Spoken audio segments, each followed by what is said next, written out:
Hey everyone, thanks for joining. Today I will be speaking with our Chief Compliance Officer, Joe McQuaid, about the subject of community. The thought for the day, you'll see how we do community here at Family Fortune. The goal has always been to give back, and we give back in multiple platforms. Some are digital, some are face-to-face, but think about and just consider how we do it, and then go out action-wise and do it yourself.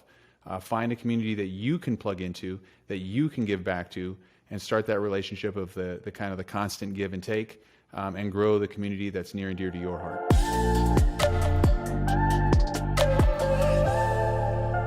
My name is Joe McQuaid, Chief Operating Officer of Family Fortune Financial.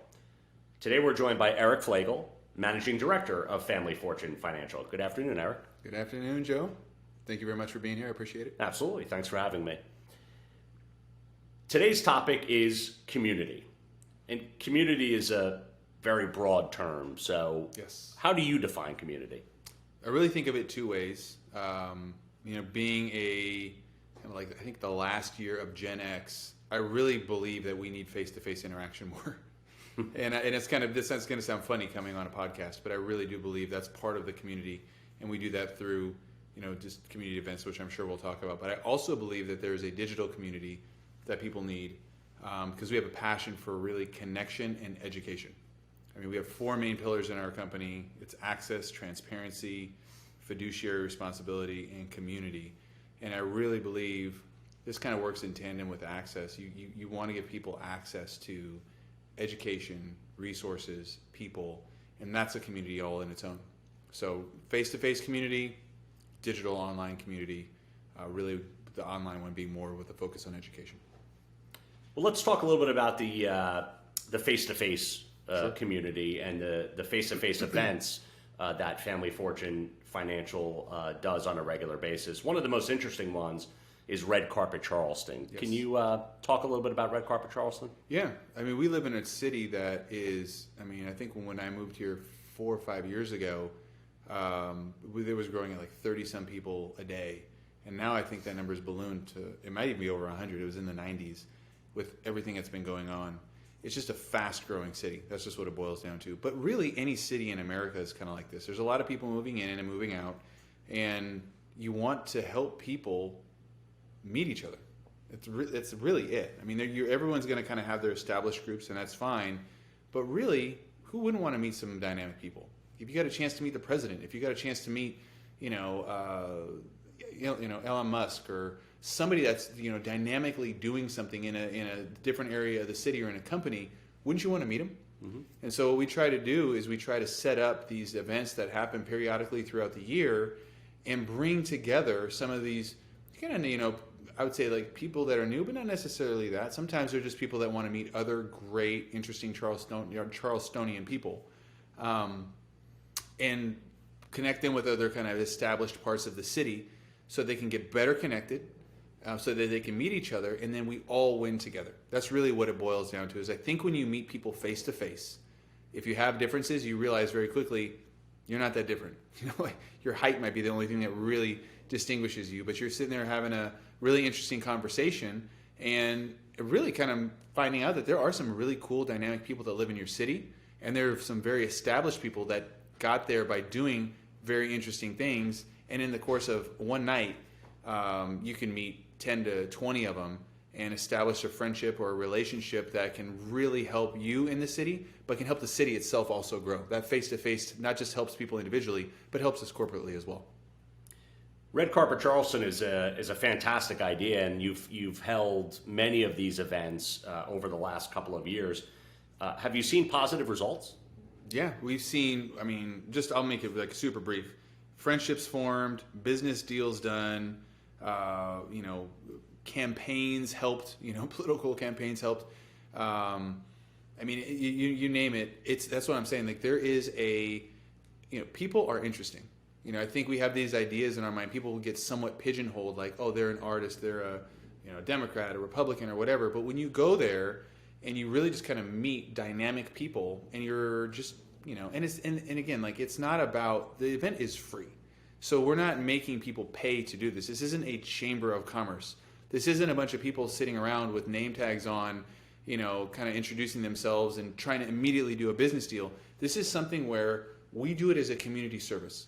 We're putting people that are dynamic, and we have a curated way of kind of finding these people, but really dynamic, into a room together so that they can meet each other and really just in that connection make whatever happen. You may see people end up on the boards of local museums. You may see multi-million-dollar business deals done. We've seen both. And that's really kind of the magic of it. When you let people off to their own proclivities and they're around other dynamic people, magic happens. Are there any other face-to-face community events that Family Fortune Financial hosts? Yes, so we'll do those kind of community events. We also do something very simple, which is just we get people together to have lunches. That's somewhat of an extension of Red Carpet as well. But again, trying to bring in just complete strangers in a very simple way to meet each other and just let's get off our phones. I'm not going to get to know you through Facebook. I'm not going to kind of cyber stalk you to find out what you're about. I'm going to go actually meet you, and I'm going to have a meal with you. And in that 30 minutes to an hour, I'm going to learn so much more than I can spending hours of trying to connect with you on LinkedIn or send you emails or find out what you've done in, whatever, read a newspaper article. Let's just have a meal. And when you bring those, again, it's a smaller version of a red carpet. When you bring dynamic people together over a meal, magic happens. Really fun.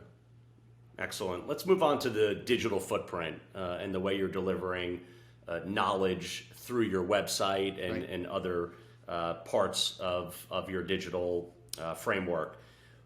Let's go to the website first. One of the sections on the website is called Thoughts and Action. Can you talk a little bit about that? Right. Yeah. So that's this podcast right now, and it's really kind of born out of the fact that finance is so much more than just investments.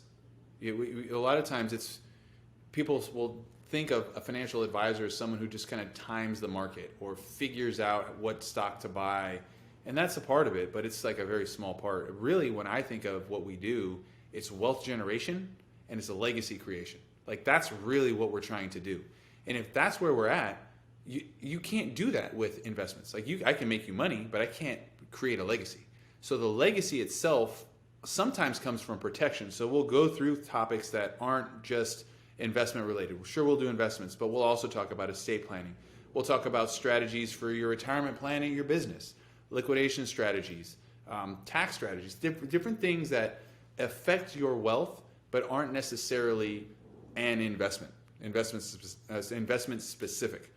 And when I think you broaden your horizon that way, then all of a sudden you start to think, well, that's how we've had episodes on wellness in the workplace or virtual philanthropy. And you start to really think wow, my money is just a tool to enable my legacy. My investments are just tools. My tax strategy is just a tool. My estate strategy is just a tool. And that's where Thought and Action is meant to really, for people that have means, it allows them to ask their questions, get their answers, and then build their legacy. That's what we're really trying to do from that standpoint. Excellent. Well, you're obviously very big on education. Yes. And trying to accomplish this in those two different ways, face-to-face and the digital footprint. How do you see both of them evolving over the next couple of years? I love education. I taught a class at UCLA for a couple years, and it was called The Art and Science of Investing, and they had me teach the fundamentals of investing as well. I remember sitting in the fundamentals of investing class, and these are prerequisite courses, if anyone remembers in college, are usually the boring ones, right? What I didn't know that is a prerequisite course is just as boring for the professor as it is for the students. It was so boring. So what I wanted to do with my art and science class was really, you have to learn certain things, but there are also things that you should know. So there's this you have to know, how to do certain equations, and that's important, but you really should know that if you start early, compounding is going to be your best friend. You should know that. That's not a have to know, because the equation that you have to know will tell you what that means, but these little, I call them knowledge nuggets, people need to know. So we have another kind of education-based podcast, for our, I would say our sister company, Fortune Foundations, called Knowledge Nuggets. And that's really meant to grow that legacy for the clients as well. Because I've had multiple times our clients have said like, well, I'm really worried about this child. Not because they think they're a bad kid or anything, but they're just like, they don't know how much we have, or I want to sit down and explain it to them, but I'm really afraid that they're going to blow themselves up. And I think the best way to get out in front of those fears is education. Teaching them, like, this is what a stock is, this is what a bond is, this is, what compounding is, this is how, you can live on investments, here's what a mortgage looks like. Understanding debt, like really basic things that are not taught in school. I guess unless you were in my class and you paid for it. But I mean, they're just really not taught in school. So there is a certain amount of like, how do I get my kids started? And that's where the knowledge nuggets comes in to really kind of facilitate just a foundational level of understanding, so that your legacy doesn't, I won't say die with you, but it doesn't dissipate because of a lack of knowledge. I want people to be educated, and I want them to also know that we're accessible, so that, if they have additional questions, they can always ask. But there's that framework for understanding and education that I think really does spur on the legacy. I want it to last more than one generation.